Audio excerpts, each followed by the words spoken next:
రాజన్న సిరిసిల్ల జిల్లాలోని పోతిరెడ్డిపల్లె గ్రామంలో నిరుపేద కుటుంబాలపై జరిగిన దౌర్జన్యం తీవ్ర కలకలం రేపింది. ఒకప్పుడు నక్సలైట్ల కంచుకోటగా ఉన్న ఈ గ్రామంలో ప్రస్తుతం వందలాది ఎకరాల ప్రభుత్వ భూమి కబ్జాదారుల చేతుల్లోకి వెళ్లిందన్న ఆరోపణలు వినిపిస్తున్నాయి. ఆధార్, ఓటర్ ఐడి, రేషన్ కార్డులు కలిగి ఉన్న 5 బాలసంతల కుటుంబాలు గత 15 ఏళ్లుగా అక్కడే నివాసం ఉంటున్నాయి.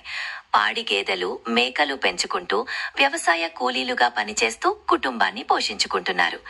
అయితే గుంటెడు జాగా కూడా లేక తీవ్ర ఇబ్బందులు ఎదుర్కొంటున్నామని వారు వాపోతున్నారు. 5వ తేదీన జరిగిన గ్రామ సభలో గ్రామ పెద్దలను కలిసి నివాసం కోసం డేరాలు వేసుకునేందుకు అనుమతి కోరగా సర్వే నంబర్ 79లోని 10 ఎకరాల ప్రభుత్వ భూమిలో డేరాలు వేసుకోవడానికి అనుమతి ఇచ్చారు.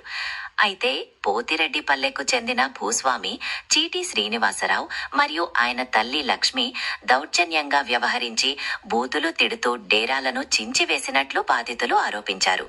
అంతేకాదు వారు వండుకుంటున్న అన్నంలో మట్టి కొట్టి విధ్వంసం సృష్టించారని పేర్కొన్నారు. ఈ విషయంపై స్థానిక అధికారులు తక్షణమే స్పందించి బాధితులకు న్యాయం చేయాలని స్థానికులు కోరుకుంటున్నారు.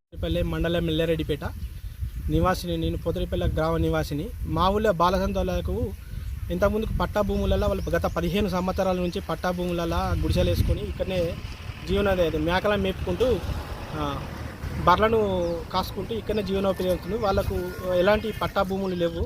వాళ్ళ జీవనోపాధి బర్రెల మీదనే బతుకుతున్నారు. కాబట్టి మొన్న పట్టాకు సంబంధించిన 24 మంది పట్టాకు సంబంధించిన భూములు ఏమనంటే మేము దానిలో మాడి తోట పెట్టుకుంటాము బాబు, ఈ గుడిసెలు మీరు ఏమైనా మళ్ళీ జాగా తీసుకోవాలంటే బాలసంత వాళ్ళు గ్రామ పంచాయతీ కాడికి గ్రామ సభ నాడు వాళ్ళందరం వచ్చి ఈ విలేజ్ వాళ్ళని అందరినీ అడగడం జరిగింది. అయ్యా మేమే బుడగ జంగాల వాళ్ళు వచ్చి అయ్యా మేము బర్రెలను కాచుకొని ఉంటున్నాం, మాకేమన్నా దీంతో గూడు నివాసం చేయించురానంటే గ్రామం నుంచి గ్రామ ప్రజలతో సహా గ్రామ సర్పంచ్ భర్త కలిసి అక్కడికి పోయి అందరం కలిసి చేయించడం జరిగింది.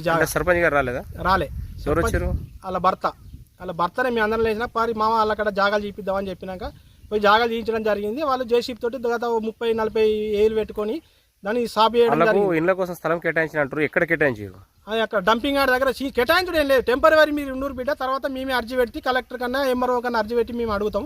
అప్పటిదాకా ఇది ఉండూరు బిడ్డ అని చెప్పినాం మేము అందరికీ. అలా ఉండూరు అని చెప్తే వాళ్ళు సరే అన్నారు. దాన్ని సాగు చేసుకున్నాక వీళ్ళు ఈ సీటు శ్రీనివాసు దీన్ని పక్కపొట్టి నాకే కలుతుంది భూమి, ఇది నాకు పరంపోది అయినా నాకు కలుతుంది లేకపోతే నేను చెప్పనా పొద్దున నేను అక్కడికి గుడిసెల కాడికి వెళ్ళే వరకు అక్కడ సర్పంచ్ వాళ్ళ భర్త ఇంకా ఒక 10-15 మంది గుడిసెలు ఇక్కడ నుంచి తీసేయగలరని చెప్పుట్లా పోయే వరకు గుడిసెలు తీసేసి ఉంటే దాన్ని వీడియో తీసి నేను ప్రెస్ వాళ్ళకు పంపించడం జరిగింది.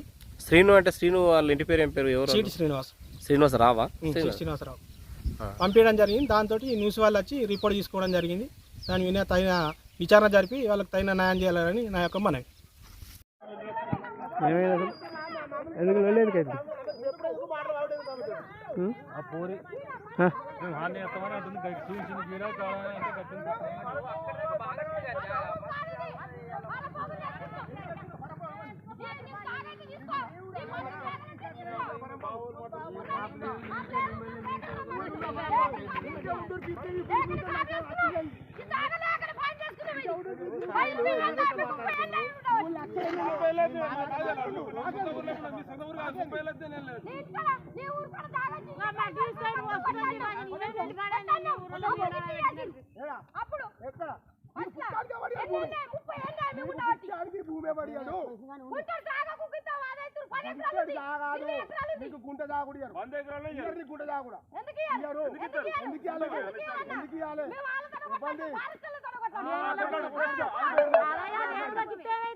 తీసుకో